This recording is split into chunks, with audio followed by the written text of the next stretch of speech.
Moi j'ai été passionné, j'ai dévoré ce livre en une journée et pratiquement une nuit pour déchiffrer le code d'Esther.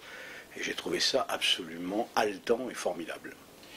Est-ce qu'il y a un passage en particulier qui a marqué l'attention? Oui, le passage qui m'a le plus touché, c'est le voyage à Jérusalem.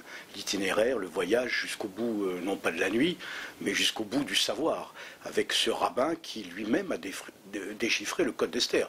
Et cet homme qui travaille, qui lit, qui étudie, et qui a passé toute sa vie, non pas sur ce code d'Esther, mais dans les Écritures, et qui a finalement déchiffré, qui donne la clé de ce code d'Esther, j'ai trouvé ça absolument passionnant, et je dirais même assez bouleversant.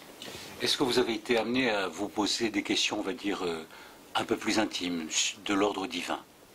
Non, de l'ordre divin, non, je ne suis pas de l'ordre divin, je suis plutôt un laïc, mais j'ai trouvé ça intéressant, cette plongée dans la religion, et ce que j'ai trouvé absolument passionnant aussi, c'est que ces nazis étudiaient, enfin la crème, si j'ose dire, entre guillemets, des nazis, étudiaient et savaient tout de l'histoire du peuple juif, et ça j'ai trouvé ça absolument incroyable.